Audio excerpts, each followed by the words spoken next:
Hello and welcome to the Irn-Cru podcast, the American football podcast made in Scotland by NFL lovers. This is the prediction crew of 2024 and I'm your host, Keith McGinty. As we record this, the 2024 season is merely hours away. After this recording, we'll be heading straight to our kip and get up for the first Thursday night football of the season.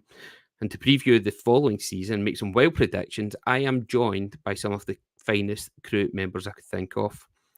Just like Dallas, he's hoping that the last 30 years have been a bad dream, and this is the year the Cowboys go all the way. It's Cowboy fan Dan. Dan, how are we, buddy? I'm doing great, Keith. I've already started on the alcohol and the season's not even started. This is what will get me through being a Cowboys fan this season, so bring it on. That's a dependency that's going to go a long, long way, I think, yeah. The Bobby Ewan of the crew. For too long, his beloved Browns have been several shades of brown, but he's got to believe that this is going to be his year. It's this Browns fan, Brian. How are we, buddy? I'm very well, mate. This is great because I don't know, is it great to feel like a Cowboys fan? When you're like, it's like for so long, you know what I mean? You were like, well, we're not going to do much and we're just here for the ride. But it's not unreasonable to expect the Browns to be having playoff aspirations this year. All we need is some slightly above average play from he who shall not be named. And it's doable. It's possible. This is mind that film that was out in the early noughties with Matthew McConaughey where he was hunting dragons. Can't remember, Reign of Fire, I think it was called. This is the twilight period here. It's in between the day and in between the night. This is where you can like strike down the fierce monsters that lurk round the corner in your schedule. This is where all fans believe that their team is going to go all the way to New Orleans come next February. So this is a magic time. This is where everybody's going to have a great year, everybody's going to have a wonderful time, and nobody's even thinking about who they're taking with the first pick come next April. We're going to get right into it, guys. We're going to start with a look at the divisional predictions. If you've got some predictions of your own, please make sure that you get in touch with us. We'll be able to see your comments if you're posting them on X, on Instagram, on YouTube as well. So yeah, get involved with the crew. We'd love to hear what your predictions are, and we'll hear some of ours as well. Let's start with the AFC alphabetical order. Brian, we love that, don't we? Absolutely. Must be alphabetical. My brain doesn't work in any other way. So let's go AFC East. Where are you going for? What are you thinking, Brian, for the AFC East? I'm ready to be hurt again. I'm ready to be hurt all over again. It is a new year. It is a new season. It is another year of me believing that the Bills' Super Bowl window remains open, if not open ajar. Slightly, because it's open the cracks. The first week click in the snib. I've got the Bills. The Pats are the Pats.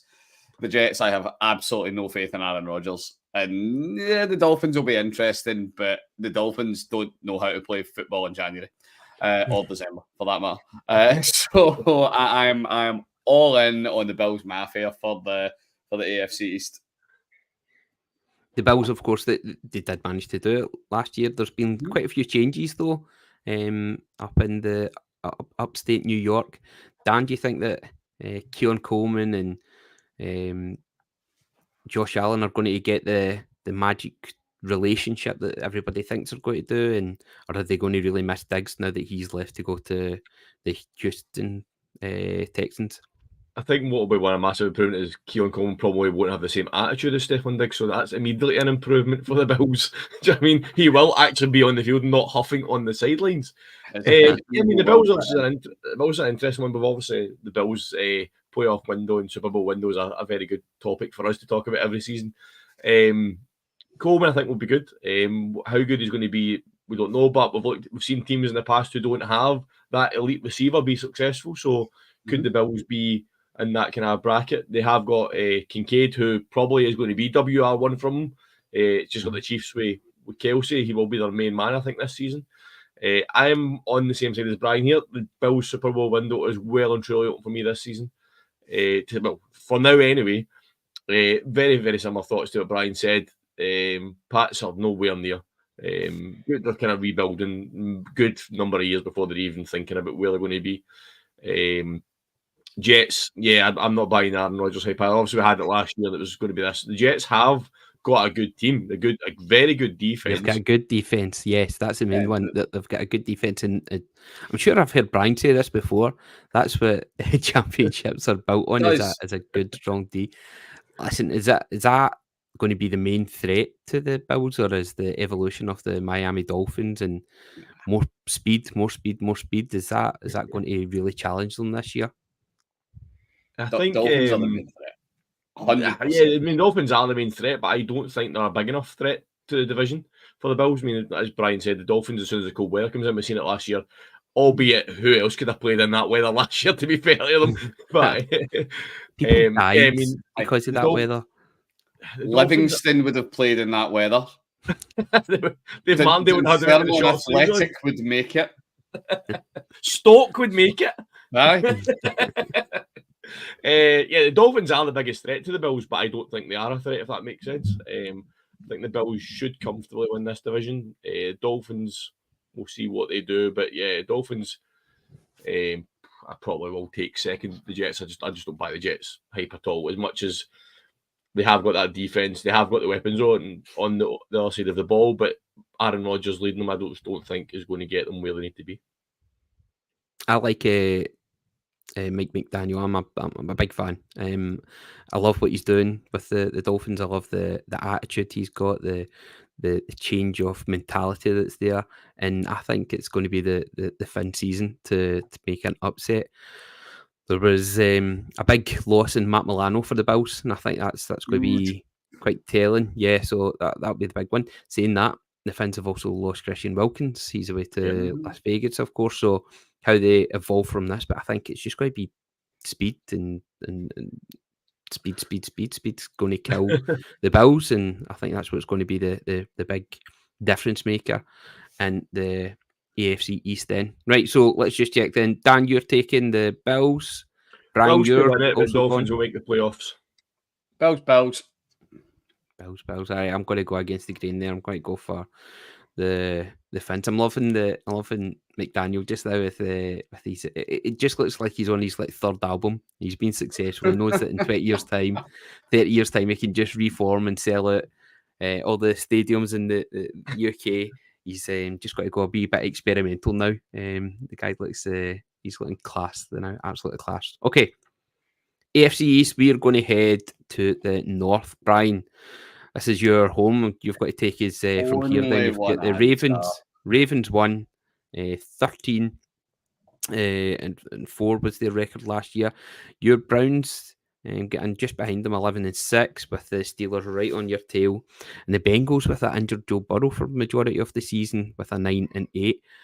All 4 teams with winning records, which was good to see, and I think that adds to what we say about this being the most competitive league in the NFL. How do you think it's going to shake out for your guys? Toughest division in football by a distance. I'm clearly taking the homer pick. Browns to claim the North 100%. We came second in the North by 2 wins, and we played 5 quarterbacks last year. If we get if we get average play from Watson, that's what I'm setting the marker. Average, I see us taking it. The rest of the division is great. We are in the toughest division in football. The Steelers, I think, are going to fall off this year. We're already hearing that Russell's hurt. I think they'll fall away a wee bit. Will they go below 500? Who knows? It's a whole hoodoo thing with Tomlin. Probably not. I don't see them being near the fight for it.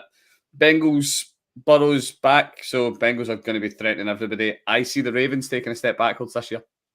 Ravens are the team I see falling away a bit. I think they've lost more than a couple of bits, particularly on D. And they've added Henry and all the rest of it, which is brilliant. But everybody knows that the Ravens can run the ball. That's never been a question. Adding Henry doesn't change that. It doesn't make that any scarier than what they did have before. So yeah, I see the Ravens dropping away. Browns taking the North for me this year. Got to beat. What about yourself, Dan? I agree with some of the points Brian has made. We do not have full agreement this time, right? No, I think coming out of the draft, the Steelers looked good. The Steelers were one of the teams that really won in the draft, but they're really where they went with quarterback doesn't help what they've done at the draft. I think that's going to let them down massively. If they had got, what would you say, arguably even a serviceable quarterback in there, somebody like a Kirk Cousins, and I know it wouldn't have happened, but yes, that would have solidified the Steelers this season. I think they would have done well. Russell Wilson, I said last year he's done. I still think he's done. Nothing's changed. Justin Fields, we don't know what Justin Fields is going to turn up in Pittsburgh, so when he gets his chance, which he will, and we don't know. So the Steelers, I think, nowhere near. I do think the Ravens will take a step back as well.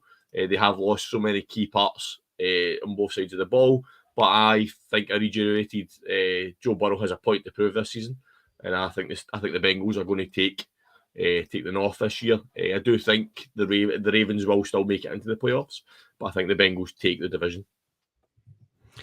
That's there's been many people already touting the Ravens to make it all the way to the Super Bowl. They've got Lamar Jackson, of course, the dual threat quarterback there, MVP last season. But they've also added to it. They've also got King Henry, who was number 2 in rushing yards last year, and an absolutely honking Tennessee Titans team. This guy this could be the game changer for them. They don't have to risk Lamar. They can make teams really, really think who's going to be the one that's going to hurt them. So I think King Henry being added to that roster is going to be absolutely massive for the Ravens. And for me, it's going to be the Ravens that's going to clinch this one. But if we can keep Joe Burrow healthy, I think last year was just an anomaly. I think this is going to be a very, very even tighter division than it was last year. And this is the one that everybody's eye should really be on. So, Brian, you're taking Browns. Dan? Just one quick point, Pete, on the Ravens before I give my prediction again. We all talking about what the Ravens lose on defense. No matter what happens to the Ravens, their defense always seems to get better no matter what happens. So that's probably something we will see happen again with the Ravens. Their defense, despite losing people like Pat Queen and Jadeveon Clowney, somebody else will step up. It's always the same in Baltimore. But I'm going Bengals for the North. I'm hoping that part of the magic from the Ravens was their defensive coordinator that they had last season, and maybe losing him might be of benefit to some of the other teams in the league. Did they move to the Packers? Come on now. You're better than that. Right, so we have had some comments in. Mikey Brun, who helped us out with some of the pre-season divisional podcasts that we were doing. He was absolutely class. He said, didn't the Bills on the previous show come fourth in the predictions? I'm pretty sure they did. There was a Big Gav, our Giants fan from the crew, saying he was a 10-7 record touted for the Pats as well. It was dark days in the off season, wasn't it? Some wild predictions, but that's what you want from our homers that we had on. They see the best in their teams, and hopefully that will come through with some exciting play. It's a new era in the Pats dynasty there, so we'll wait and see what happens there. Any other fantastic comments? Let's see, Gav again. I believe in King Henry. No. I'm telling you, I think that's going to be one of the shrewdest signings of the off season there. Okay, good. Quickly fire through these then. We're on to the AFC South. Do we need to spend much time here? He's just got to absolutely tear it up yet again. I think it's a good one to talk about. It's a good division to talk about. Listen, guys, there's no point. Will Levis is just going to absolutely sew it up. There's no point in even spending any time on it. I'm telling you, I just got a feeling about him. I had the same feeling about several footballers when I first seen them play. They've came good. They've been absolute stars. And I've got the same feeling about Will Levis. I think he's going to come good. Right, we've got the Houston Texans. They won it with the 10-7 last year. Jags and Colts with 9-8 right behind them. And the Titans, they took their time. They took their time in getting Will Levis in. So they ended up with 6-11. I think it's going to be a a much improved team, and maybe another really, really tight division. Dan, what do you think? Yeah, I mean, I think it will be. Sorry, Keith. Titans are going to be nowhere near. Titans are going to be nowhere near. They will improve. They will improve as a team because as growth happens over the years. But the 7 wins. The 3 teams ahead of them are streets of ahead of them at the moment. So sorry, Keith. Will Levis or what? No, Will Levis. The Titans will be nowhere near. Spears as well. You're forgetting. Listen, we got Tony Pollard as well, but what he disappeared last year. Where's he? So never heard of him. I nailed anybody else because they didn't see him doing anything last year. The Texans improved. The Texans blew us all away last year. We were so impressed with the Texans last year. CJ Stroud, unbelievable. The Jags, the Jags always seem to do okay. I mean, but I just don't think they've got. I've made a few points last year about Trevor Lawrence. I don't think when he get paid that money, he is that valuable a quarterback to get paid that money. We'll not get to debate about quarterback salaries, but Trevor Lawrence isn't the elite quarterback that a team needs to get to the next level. The Colts, Anthony Richardson back this year. They finished 9-8 last year without him, for the majority of the season anyway. They are going to improve further. I'm taking the Colts to win this one. I think Anthony Richardson's going to come back. Massive chip on his shoulder, massive point to prove. The point we make about second-year game tape on quarterback CJ Stroud. I mean, I still think the Texans are going to do well, and we'll come to further predictions later on. I think the Texans will still do well this year, but I just think he's got so many options now. It's like teams need to scheme around that. But I think the Colts were only 1 game back last year without their star quarterback. I mean, so I think I'm taking the Colts to win this. Texans will still get to the playoffs. They did have their star quarterback. They had Gardner Minshew. And where's he? Minshew mania. Exactly. Right, like so yeah, the Texans will still make the playoffs, no doubt about that. But I think the Colts take the division. Brian? Yeah, I'm your Titans or stuff. Let's say improvement is one thing. Improving to maybe 7 wins, maybe 8 wins. I think the Titans call that an absolute win of a season. And they just chalk it up and they'll then look to next year. And we'll see. We'll see if they can make the steps. For me, I'm Team Jags. I'm with it with the Jags this year. And yeah, I know. T-Law, he has promised, and he has shown his flashes, and he's shown his bits, and he's never really delivered. But I do think the thing in our kind of collective consciousness with T-Law is if he wasn't first round pick, if he wasn't drafted as high as he was drafted, similar to Kyler, if they weren't drafted where they were drafted, you would look at them and go, yep, that is a perfectly reasonable franchise quarterback. The draft capital holds him back and all that. Doesn't hold him back. It gives him like that kind of millstone around his neck. I believe I'm on Team Jags this year. I want Jackson DeVille to be sauntering his way into the postseason, strutting about in his Speedos. Texans, I have been vocal on the Texans. I just think that there's now the unknown factor around CJ Stroud is now out. Everybody knows how they can scheme for him. I think Diggs is going to be a huge mistake. I think that Diggs signing is a massive, massive error. They had a really settled wide receiver core, and it was performing really well. And they have just introduced an absolute diva into the mix. So, yeah, I see that being really negative for them. I have absolutely no idea what to say about the Colts. I genuinely don't. Because if Richardson shows what he showed in bits last year, they could be utterly lights out, electric, incredible. Or he could keep fumbling and chucking picks and running runs that he should never, ever run and showing all of those really... Like the mental side of it seemed to be what he was trying. The decision-making seemed to be his problem. Nobody questions his athleticism. He is a freak athlete. Yeah, it doesn't get you everywhere in the game. So no, for me, Jags. I'm Team Jags. Let's do it. Oof. I'm still on the D'Amico Ryan's gravy train here. I'm still going with the Houston Texans. You mentioned the wide receiver core and getting Stephon Diggs in. Stephon Diggs year one is going to be terrific. It's year 2, 3, whenever he's coming to like a contract year or he's maybe itching and wanting to get a move. That's when you have to worry about him.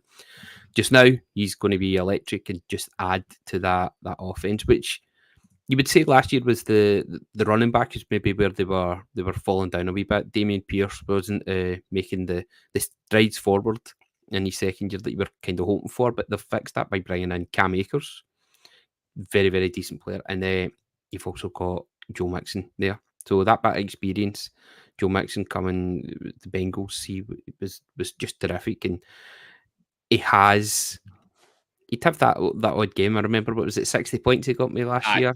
One game a year. What a week that was. One game a year. He's incredible. Nobody can block him. Nobody can tackle him. And the remaining games of the year, he's guff. I'm telling you, he's going to be actually doing the everything that is required of him. Just because CJ Stroud's the leader, he's the one that's just got to take that next step forward, and he's just got to elevate this team even further. So I'm going to go for Texans then for the AFC South. Let's head west then. Really weird geography for this one. Right, so we've got the AFC West. We had the Kansas City Chiefs with 11-6. Who eventually went on to win the Super Bowl. They came good at the right time, but that was a Chiefs team last year.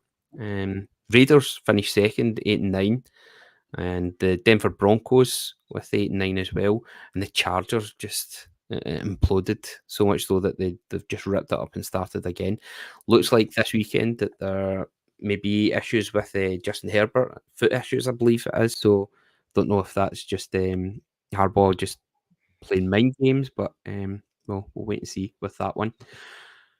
Who are we going for then with this one, Brian? If the AFC North is the toughest division in football, the AFC West is the easiest. It's the Chiefs. It is going to be the Chiefs. The Chiefs are going to take it out of canter because they actually could be playing Dunfermline and Dundee United and all equivalent mediocre Scottish football teams, and it would give them the same level of opposition the division does.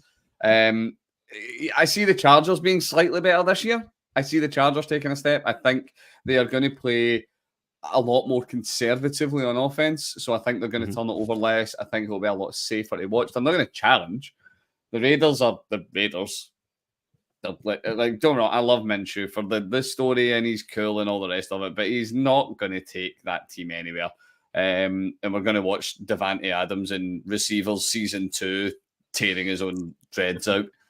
The Broncos. What do you even say about the Broncos? Team that's in a rebuild that won't admit they're in a rebuild. It's Kansas City's and it's not even close. It's really depressing. Who's going to split first, Dan? Is it going to be Travis and Taylor or Peyton and the Broncos? I don't think any of them will split. No, there you go. Obviously, what I'll tell you, prediction now, Travis and Taylor will get fucking engaged during this season. It's going to happen. It's on a pitch or something like that. If they win the Super Bowl, it's one of those things that's written all out, isn't it? But yeah, romantic. I don't think many of our female companions would appreciate that one. The Chiefs are going to win it, obviously. I think the Broncos will take a step forward this year. I think they have a young quarterback. They've named him as a starter. They've got players round about them that could do okay. Going to a positive record, I think the Broncos this season. Where that's enough to get into the playoffs, it's still to be seen because obviously of, as we spoke about with the North, we could end up with 3 teams from the North in the playoffs again. I would like to see, I think the Broncos will take a step forward. Whether they can get to the playoffs is another question, but there's no point in debate. The Chiefs are walking this one. The Chiefs' losses this season will come out with their division. Yes. They're not going to win a divisional game this season unless some sort of disaster happens. But Chiefs to win it. Broncos maybe just miss out in the playoffs, but a couple of results go away, they might sneak in. Colm from Irish NFL Show joined us for our preview for this one, and he was actually quite upbeat in the chances of the Broncos. He feels that they are starting to push in the right direction. Peyton's had his clear out. He's got the guys in that he wants, and the team's going to be formed, and it's going to be maintained in his vision and no one else. So he's actually quite optimistic for this year ahead. We'll see how well his team actually does. Good. Right, that's got the the AFC divisions there. Before we go on to the NFC, just want to say, if you haven't yet, we have the crew have our pick'em for this season, and we've also got a last one standing. So you are more than welcome to join the crew. Check on our socials. You've got us on X at Gridiron Crew, Instagram, Threads, anywhere that you get your social media, you'll find the crew and you'll find some of our fantastic work. Gav's been doing amazing work on Instagram, getting some fantastic stories up there. We don't just cover the NFL here at Gridiron Crew. We like to look at a bit of everything that is involved with American football. So we'll have to cover Scotball and the Scottish teams. Big shout out to all the teams there that have been doing so well this season. We cover a bit of flag as well. We've got the university teams all coming back and they'll be playing shortly. So we'll make sure we shining a light on them and how they're doing throughout the season. So yes, get involved with the crew. We've got our pick'ems you can certainly go on with, and last one standing is our charity one that we're doing. So we will be raising money, 50% of the funds raised, and it's only $5 to join.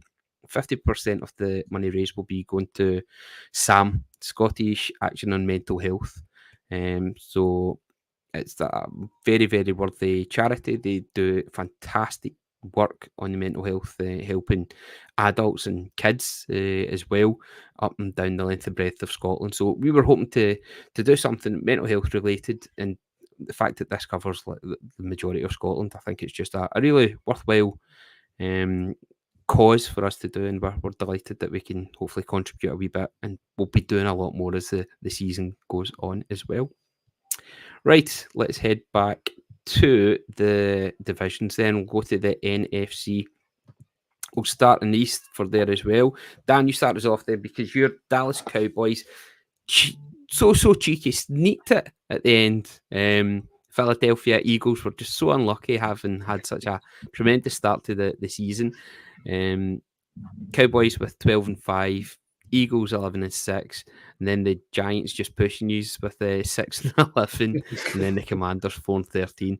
It's quite a disparity there. Do you see that disparity maintaining this season? Yes, and I want yes. Yeah, I mean, I think we got CD Lamb's contract, and that was obviously huge. Brought in Dalvin Cook, which where him, Zeke, and all play in terms of a wide receiver room, I still don't know. I don't think some people are predicting that Zeke will be RB1. I just can't see it. His last year with us, getting into the last games, I thought, and I had a conversation with Dad and said he was done. I was expecting to leave, and he did. He's not going to have came back a better player than he was when he left us. So I think Rico Dowdle probably deserves a chance at RB1. Wide receivers, we know what we've got there with CD Lamb, and then on defense, we've lost a few key parts, especially to Washington and to Dan Quinn, as we mentioned in the previous show for the East. But I think we've still got enough to win it. I think the Eagles again take another step back this year. I think their window has been and gone. They've obviously lost Jason Kelce, who was a massive part of their offense and their locker room. There just seems to be something not right in Philadelphia. I'm not quite sure what it is. Seems to be, it just doesn't seem to be the harmony that a team needs. There seems to always be stories of Sirianni, Jalen Hurts maybe not getting on, but yeah, I think we win the division. Again, I think our losses, I think we'll probably split the series with the Eagles and win the rest of them, but we'll win the division. I think the Commanders will take a massive step forward. In fact, not even, I think a huge step forward from the Commanders this year. Rookie quarterback, but they've got a very experienced head coach in there who knows how to get a defense going. I would expect the Commanders maybe not to push the Eagles for second place, but I wouldn't say they'll be far off it. Giants, I'm writing the Giants off. Sorry, Gav, but the Giants have not. They brought in Malik Neighbours, yeah, but yeah, exactly. It gets the Ric Flair treatment just purely for one player. The Giants are, well, Daniel Jones is quarterback. The Giants are going nowhere. So yeah, Cowboys to win it, and I don't even think any of the other teams will make the playoffs.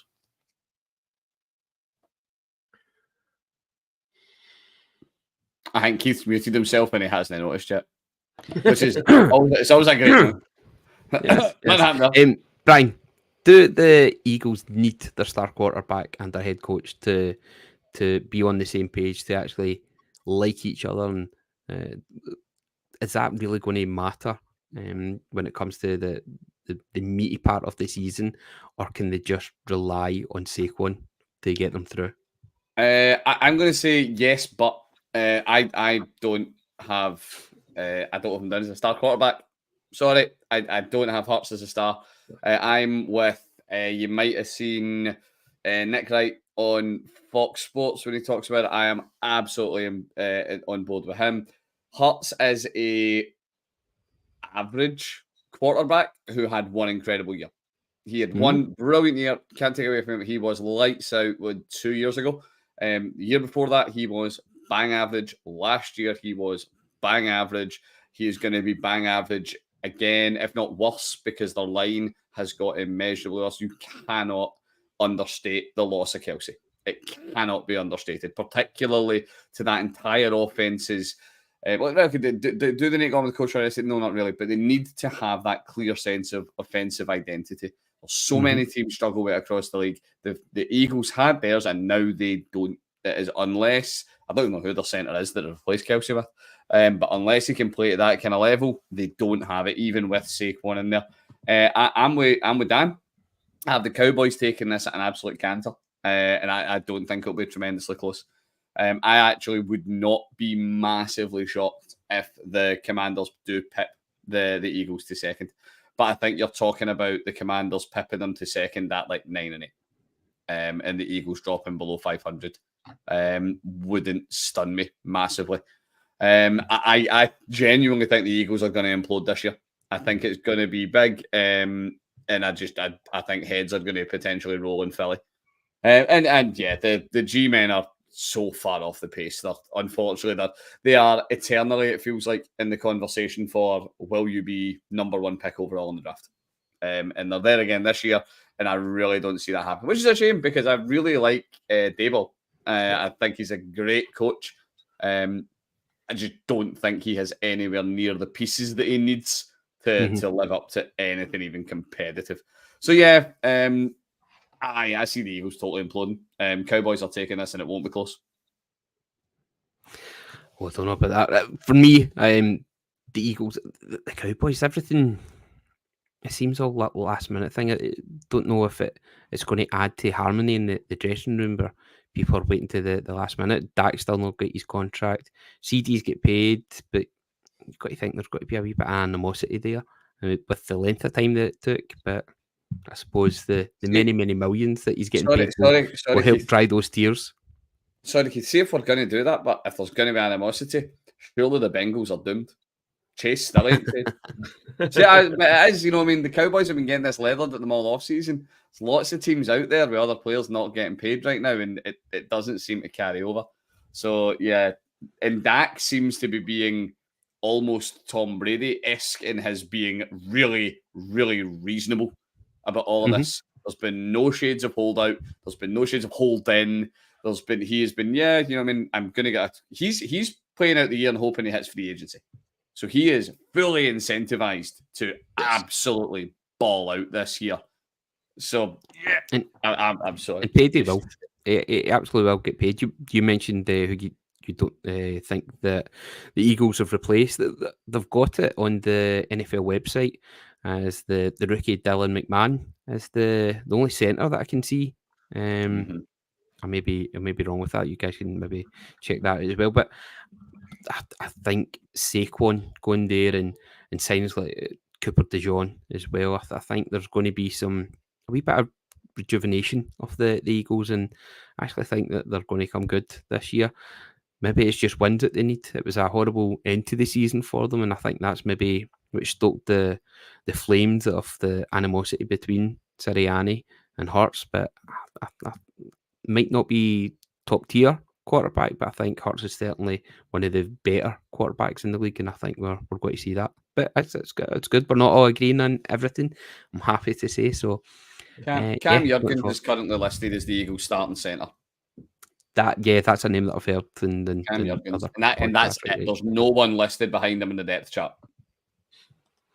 Good. Right, moving on then to the NFC North. We're heading north now. This might be one of my favourite divisions to look at because there's just so much happening. You've got the Detroit Lions who won 12-5 last year. Packers 9-8 with Jordan Love coming to prominence there. Minnesota Vikings just JJ going down. This is just actually halted their season really before it's actually started. And the Bears with Caleb Williams have had their Hard Knocks series really bigging them up and showing just how much the culture has changed and the mindset is changing and just how good Caleb could actually be. They're a bit of an unknown quantity, but the fans there, they're just desperate for something to rally around. And I think we all like that story, and it's part of the fascination with the NFL is just how it's cyclical. Teams don't stay down for too long; they do tend to come back.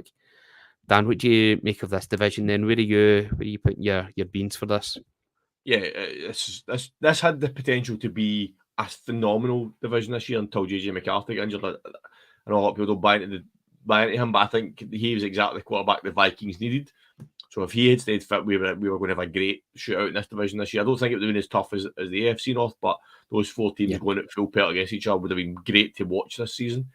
I think we're going to get, as much as Caleb Williams was hyped and a lot of people have his college game tape, but he's going to have that unknown quantity that CJ Stroud had last year in the NFL, and I think that will help him. This is my first and of many shouts this season for Roma Dunze, because it will happen continuously for the rest of this season, that he is going to be phenomenal this year. I shouted it all last season when I was at Washington. I'm going to continue it this season when I was in the Bears. The Bears will step forward massively. I think the Packers will as well. I know the Packers finished 9-8, the great finish to the season, obviously absolutely destroying us at home in the playoffs.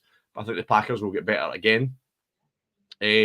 Josh Jacobs is a good addition there. I think he gives them a solid running back that they've maybe not had for a few years. They also had Jones and Dillon there, but none of them you would say were probably elite running backs. Josh Jacobs could be in that bracket, maybe not elite, but just below that.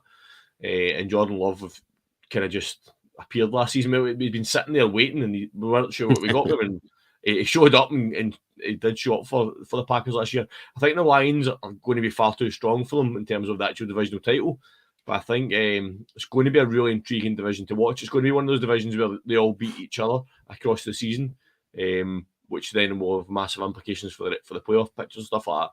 I still see the Lions taking it. I see the Packers getting into the playoffs, and the Bears will take a massive step forward. I think the Vikings are going to struggle this year. Sam Darnold is okay, but he's not going to give them what they need. Brian, before we continue, you really do need to get one of these ring lights, because you keep clicking on screens.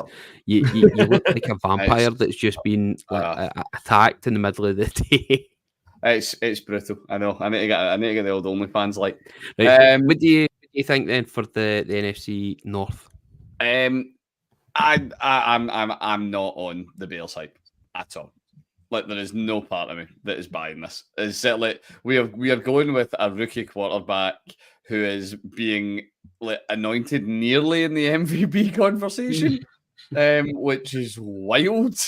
I do enjoy Sam Darnold being described as okay, which is probably the most charitable description that Sam Darnold has ever had in his career. The Vikings are hooped for the year, but the Vikings will know that. So they are fully just looking at next year now. Sam Darnold is a placeholder. And that's fine. It is what it is. The whole organisation will know that. So if they cobble together a couple of wins, they'll be happy enough. I really reckon you might see things like the Vikings just protecting JJ throughout the year, just making sure that he's not put in any particularly dicey situations to keep him for future seasons. Bears, will the Bears be better than they were with Justin Fields under centre? Yes. Will the Bears be good? Not buying it. A small step forward, perhaps. Caleb is coming in with all the hype and all the rest of it, and for me, it's nowhere near like the comp to CJ, because everyone has watched every minute of tape that Caleb has ever produced. He will be well studied. Yes, he's got weapons. They've still got holes on that O-line, and even the little bits, and it was pre-season, and we know what pre-season's like, but the little bits that I've seen with Caleb in pre-season, he had one great pass to Odunze, which I know basically Dan just replays every time he feels sad, because it makes him feel so happy. But there was more, like, he took, I can't remember which preseason game it was, but he took a hilarious sack and he was just stood there holding the ball, looking like a rookie. He waits far too long with his hands. So, no, I'm not buying it. But yeah, the Lions and the Packers, I think, are going to be brilliant. I think they're both going to be great teams. I am siding with the Lions and I think it's a 1-game difference. And that's all I think it is in there. I'm calling it kind of the 12 wins, 11 wins for each of them. And I think the Lions will just pip it. Jordan Love looked great last year, particularly the end of the season. That wide receiver room is fascinating. So a bit like the Texans last year. So many brilliant players in there. Yep. Nightmare for fantasy managers. Who the hell do you draft? Which Green Bay wide receiver will be number one? And we all know what the Lions are by this stage. The Lions have actually managed to step out from under the cloud that they've been under for what feels like forever. And yeah, the Lions are a serious threat. I've got the Lions as a sneaky dark horse for the whole NFC. So yeah, no, definitely the Lions duking it out with Green Bay. And yeah, the Bears are going to be third in the division, but they'll be third in the division because the Vikings are going to be absolutely nowhere. They'll be contending for the number one pick. But yeah, I see the Bears as a 500 team this year at best. It's still a big improvement in they have been previously. It's 7 and 10 last year. Those gradual increments, that's what's due. Of the crew always says that the changes that you make in off season, getting the number one pick, it's not transformative, it's incremental with that. But I think the moves that they've made in their defense, I think will certainly help them. They've got great experience in their wide receivers with Keenan Allen joining. I think that's probably where they're not already hurt. I'm sure Keenan Allen is already injured. You've also got DJ Moore there, who was incredible last year, and Roma Dunze just looks like he's going to be an absolute star for them. Cole Kmet, of course, the Chicago boy himself. So there's lots to play for there. I'm with you guys, though. I don't think it's going to be that much of a leap for them for the division. Maybe a wee outside chance of a wild card for them, but no, I think this season it's going to be the line. Just take another step forward. Dan Campbell's just amassed an incredible team, just a great ethos there. He's like the Jurgen Klopp of the NFL, just the way everybody wants to play for them. They want to do smash mouth football, in the original sense of the word. Packers, yes, definitely the team that we saw that. I can't remember what team they absolutely humbled in the postseason last year. Who is it, Dan? I've already said it. I've already owned up to it and owned it. I think the Packers, they're going to be absolutely the ones that creep up on people because they've got so many young players and they've got great experience having played for the past couple of years. Now they're just rising. Now they're just coming to fruition, and it's going to be interesting to see how they battle it out with the Lions. But for me, it's going to be the Lions with Graham Glasgow, of course. Glasgow, as I hear in all the American podcasts. We need to get in touch with them, see if we can get Gav to change the pronunciation of Glasgow over there for us. Yeah, I think it's going to be the Lions ruling the roost in the north. Okay, heading then a wee bit over to the NFC West. San Francisco 49ers, but they got lucky last year. They won 12-5 to win the division. Rams was the sickener for me, and McVay just absolutely working wonders there, proving what a great coach he is with a youthful team. And I like the way that they draft and the types of players they draft. It's intelligent players. It's players that have had a couple of years' experience in college. They're not just hot for 1 year and they take them. They do their background on them. They learn them, and they get. I think they also got a wee bit lucky with Puka Nacua, who was just sensational for them. And then the Seahawks, I've got. I don't want to say high hopes. I've got hopes for the Seahawks this year. Right? I think McDonald, young McDonald coming in. I think this is a great move for us in the long run. just getting us settled and strong in defence first, because we still do have some great weapons in offence. It's just whether we can get the schemes to get them open. And yeah, I think it might be a battle between the Seahawks and the Cardinals for third place, but it's going to be really, really, really tight in the NFC West. Seahawks for me, that's the wild card. I'm going to say we've all got a wild card to play. I'm playing my wild card for my beloved Seahawks in the NFC West to just sneak it in the 7th position. Brian, who are you going for? The Niners. It's not very interesting. It's the Avengers all over again. They've just got too much talent all over the field. CMC, there is rumblings again that he might be hurt and injured, but we had rumblings all year about CFC until he actually appears as inactive. He's active and he wrecks games. Purdy is fine. You know what I mean? Purdy is fine. I don't buy the hype with Purdy. A lot of people talk about him in really, really glorious tones, but in that offense, he does exactly what he's asked to do, and that's absolutely fine. They've obviously dealt with Ayuk. They've still got Kittle. They've still got Debo. The Trent Williams signed up. They're rolling it back, and I just don't see anybody else touching them, unfortunately. Rams, I'm a big fan of the Rams. I love watching them. I love watching that one game Baker played. But yeah, I just don't think they'll have enough in the tank. I think it's going to be messy for second in the division. You can make arguments for all of them.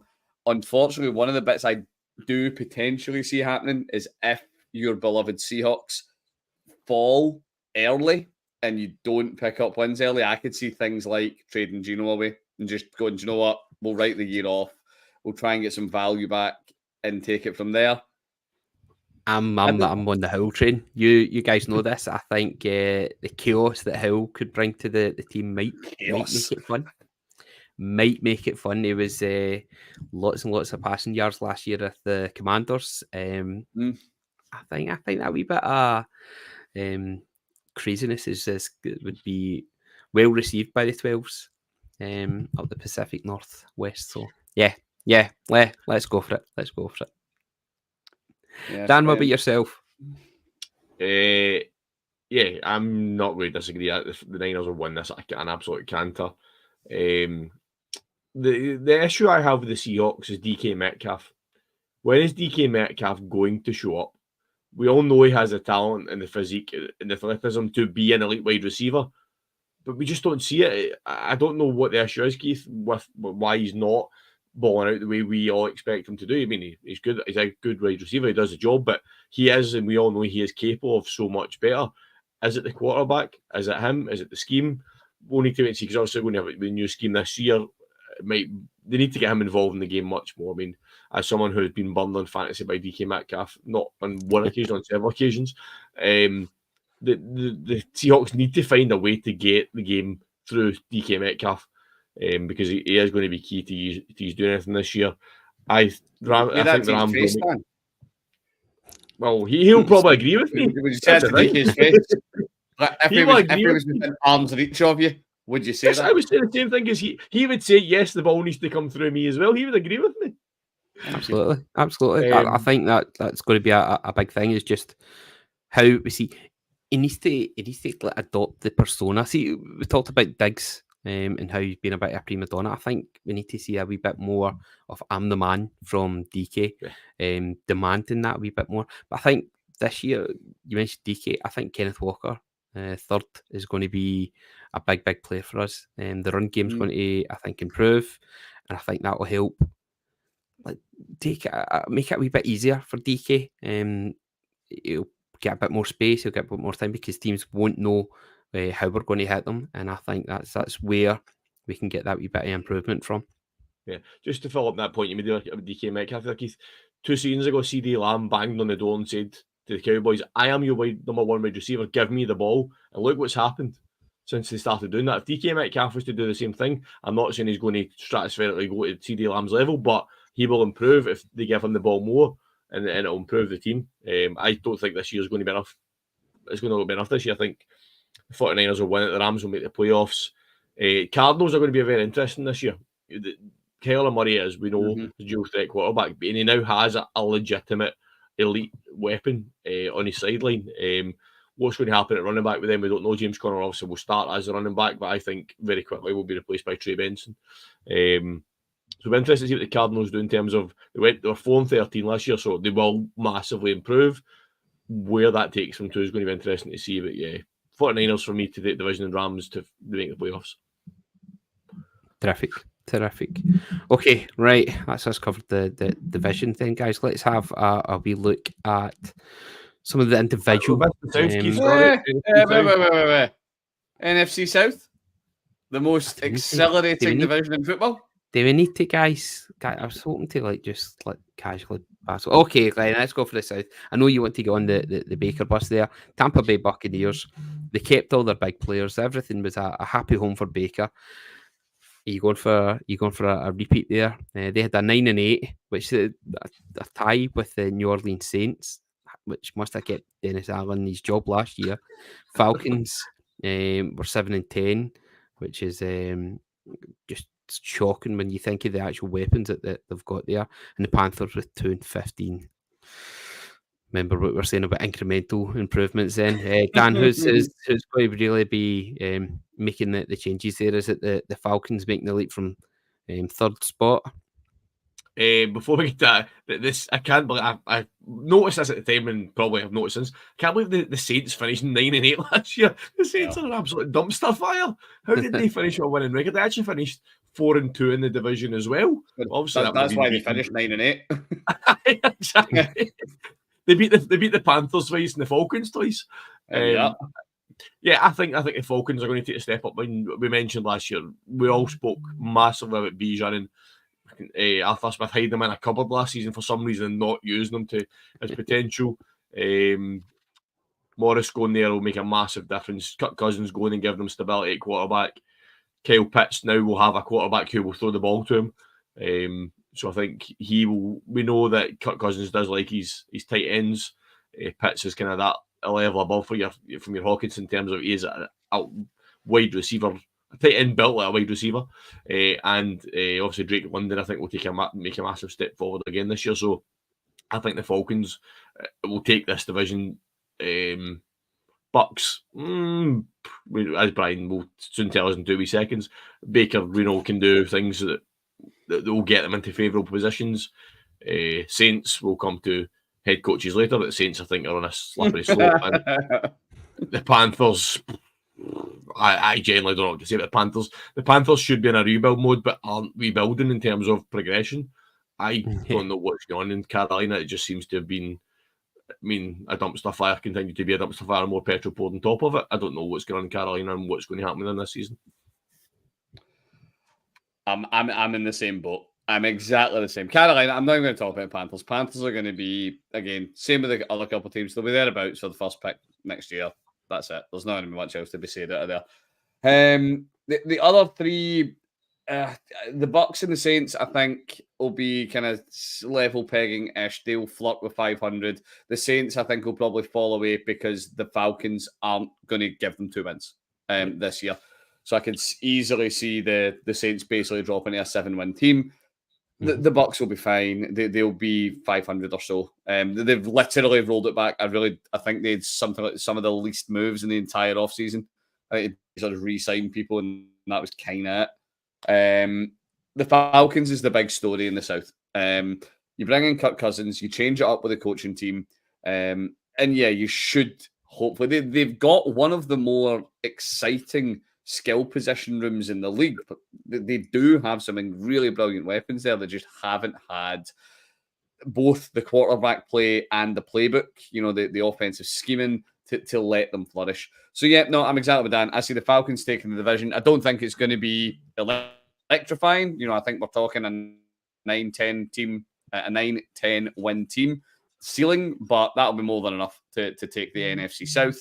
And their schedule this year, finishing third last year, is reasonably favourable. So I can see that kind of working to their benefit as well. There we go. That is us concluded the divisions there. Yeah, we'll get our picks up. We'll get the rest of the crew's picks up before the main games on Sunday. We've got the big games tonight. get to them momentarily. But what fancy doing now is just turning our attention to some of the individual awards that we've got. So let's have a wee look then. First of all, first of all, we're going to have a wee look at the Offensive Player of the Year. So, Dan, I'll come to you first for this one. Who's going to be your Offensive Player of the Year? My Offensive Player of the Year is going to be a homer pick. It's going to be CD Lamb. Ooh, non-QB.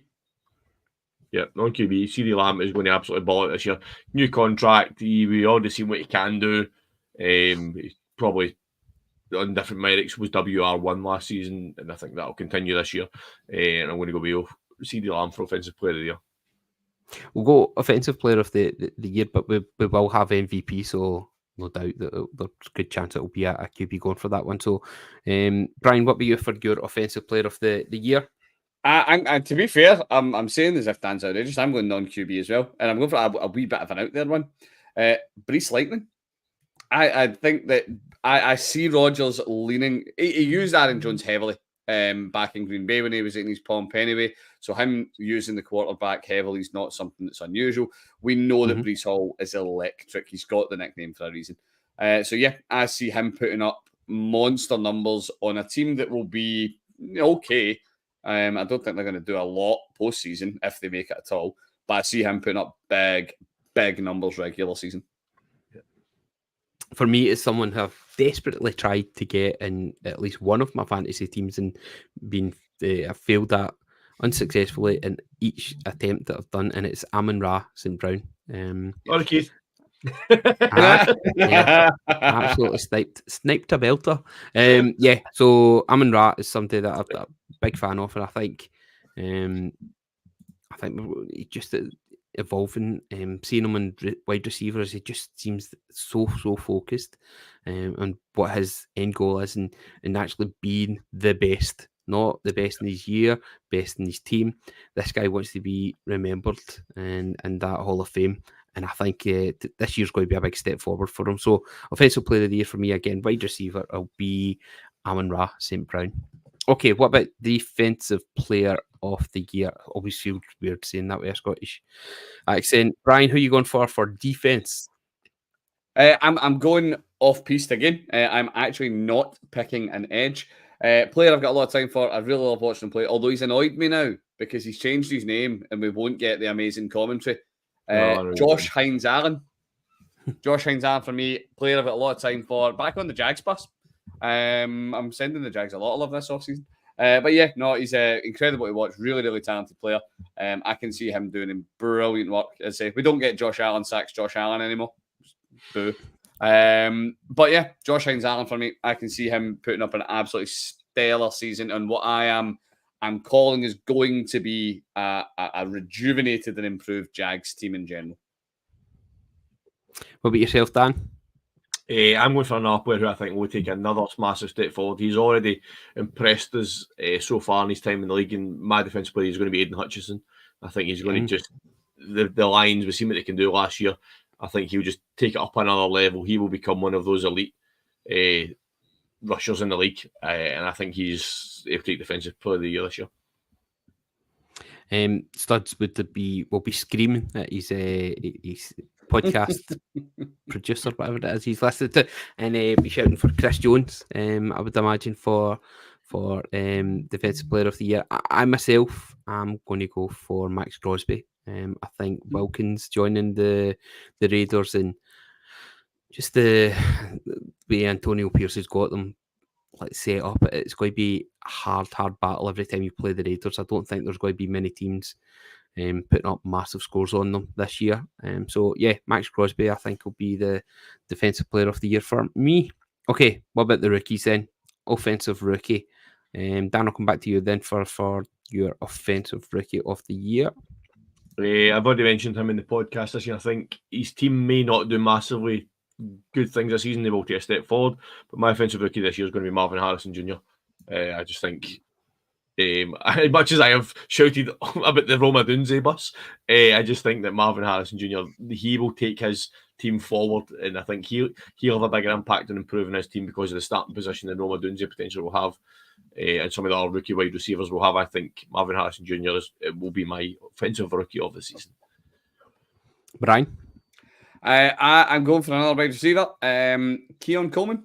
I do think he is just going to be maybe not the target leader on the Bills. I do think Kincaid has that. But no, I think he's going to be wide receiver one of the Bills. Yeah, I can see Josh Allen funneling him a lot of looks, a lot of targets. He has had a couple of issues in training camp. We've heard about this all preseason.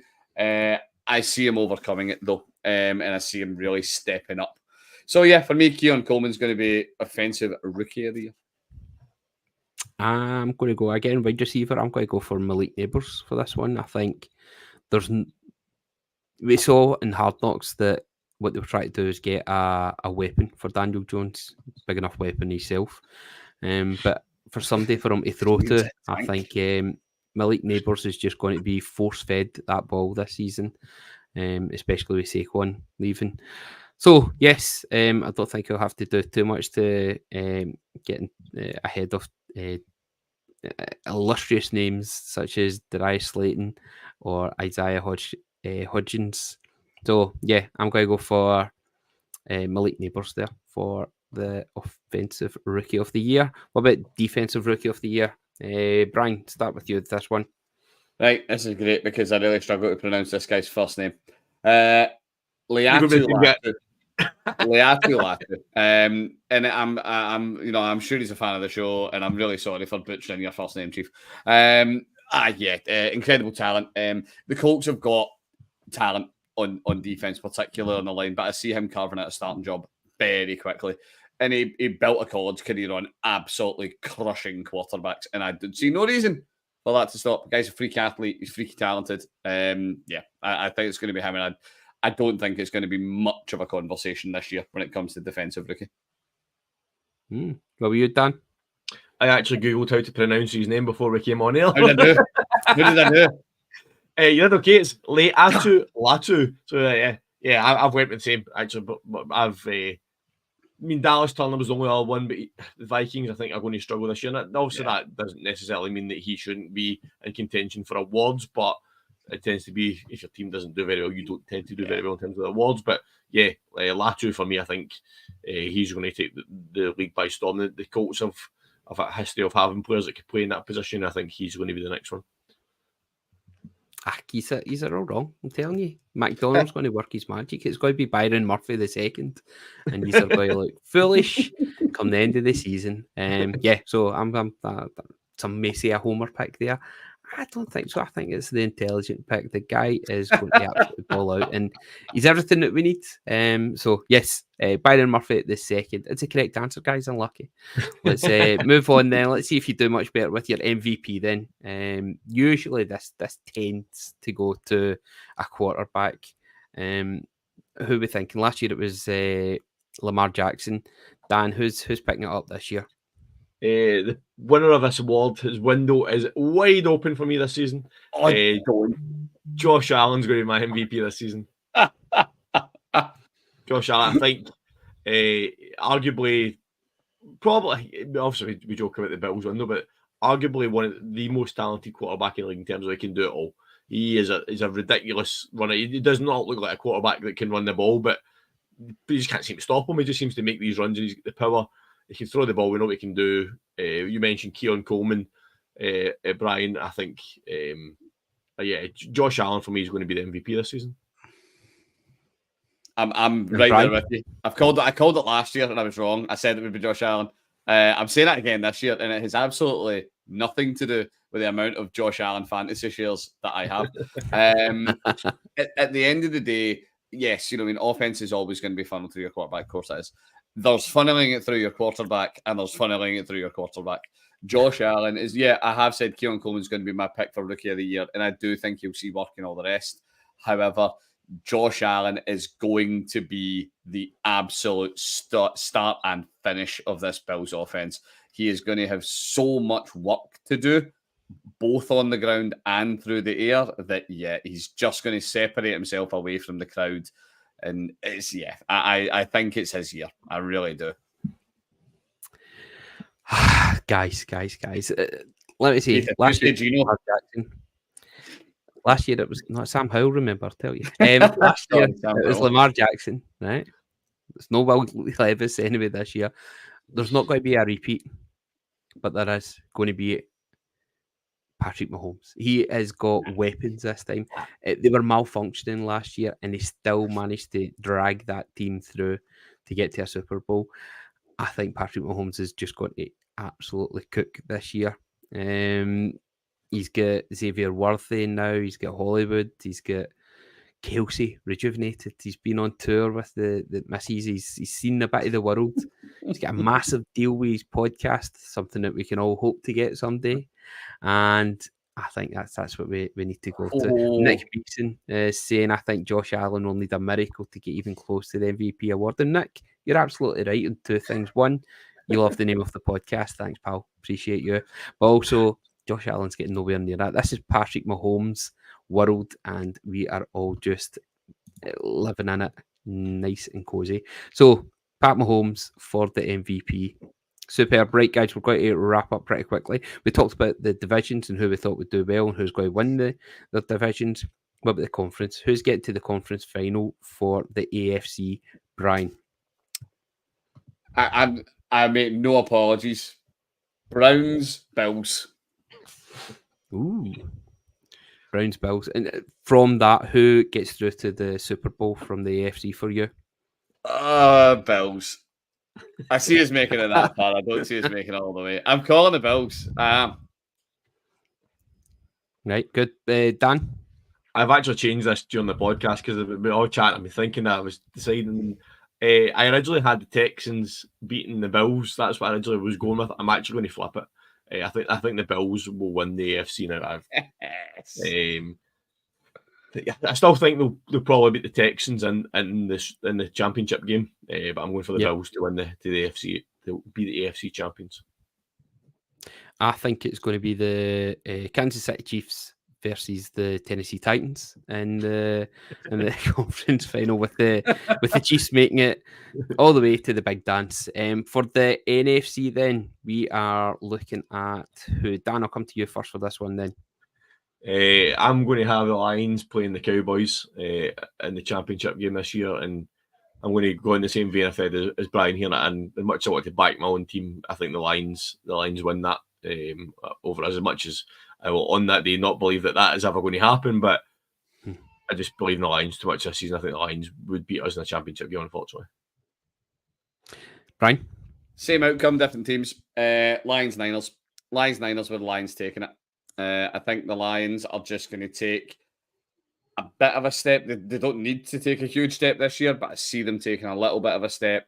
Players like Jameson Williams, all the chat for camp is that he's really stepping in as a proper wide receiver to complement Amon-Ra. We've seen Gibbs kind of taking bits and bobs of work. I see him really stepping in. Maybe not taking a full workhorse running back one type of role, but I see that being a proper 1A, 1B. Yeah, so I'm saying Lions and Niners in the championship game, and Lions to take it. For the first time this evening, I'm going to absolutely agree with you. I think the Lions will just take that massive step forward. I think last season you could see there was something building there. The city, the crowd, the fans were just getting behind Dan Campbell and Jared Goff, and you could see Jared Goff just growing as a man in front of them. And I think this is going to be one of the feel-good stories of the season, will be how the Lions do. Okay, good, right. We're talking now about the big dance. Can't remember exactly what date it is.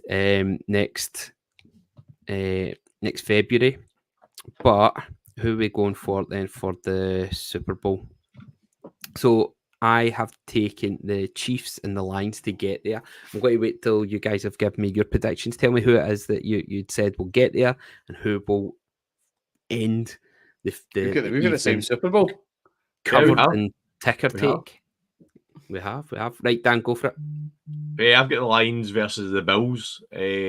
in the Super Bowl, and if that becomes a Super Bowl, that is going to be a Super Bowl to watch. That is going to be a ridiculous game, I think. I am on the momentum bandwagon. I'm going Lions over the Bills. It'll be a tight game. Josh Allen gets his MVP award, but can't take his team to win the big dance. I'm going the Lions to go all the way this year. Right. I had to check that. I was doubting myself. Both teams have never won a Super Bowl. No. I think going by the luck that they've had in the past, that there would probably be a chance that neither team actually wins that Super Bowl. something would happen. Yeah, first ever Super Bowl draw. Okay, wow, interesting. Brian, what about yourself? You and I have went for the Chiefs Lions in the Super Bowl. We absolutely have not. I've went Bills Lions. Bills Lions, yeah, Bills Lions Super Bowl. So it's the 9th of February next year. I'm going Team Bills, and not a table will be left in Buffalo unsplit. I just folk for Buffalo going through tables all over the shop. Bills Lions Super Bowl, and yeah, it's going to be cold. It's going to be horrible. They're both two teams that play well in the cold and horrible, but there's playing well in the cold and horrible, and there's being from Buffalo. I'm caught. Well, I'm saying that it's in New Orleans, so it's not about that cold and horrible. It's in a dome.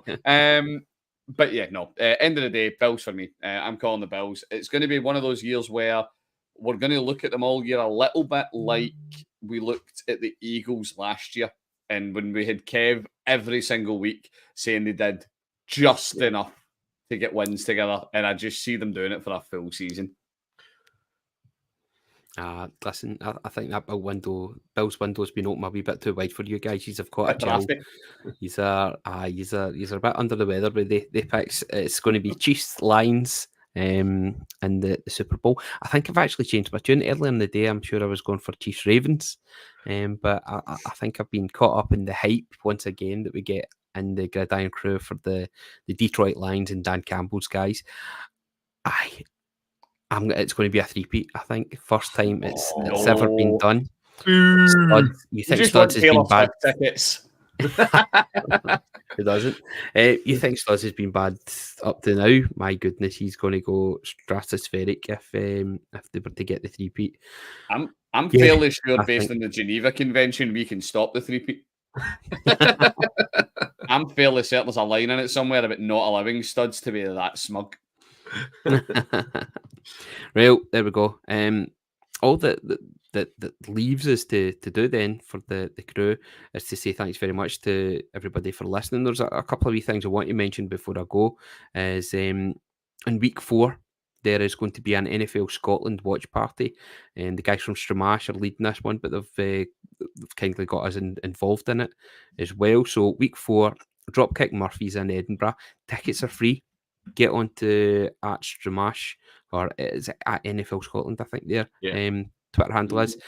Get on there, get the link, and get along. I'll be heading along. A couple of the crew will be joining us there as well. Looking forward to meeting loads of like-minded fans, having some fun. We're going to try and put on a wee quiz for everybody to do, and really looking forward to getting out there. And it's something that we've said that we're going to be doing a lot more this season, is getting out and meeting some like-minded NFL fans across Scotland. As we're starting to see they're popping up, because it's the football season now.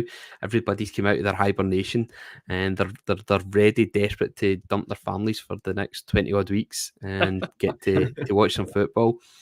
Another thing to say is we had a wee mention from Rod Morrison, who has been putting on a Lanarkshire Red Zone evening. It's the last Sunday of each month, and it's going to take place at Uddingston Sports Club beside the cricket ground in Uddingston, which for myself, that's just across the Clyde. So I'll be going over the back roads from Blantyre to Uddingston to catch one of the Red Zone nights from 5 till 10. So you'll get to watch the first round of games there.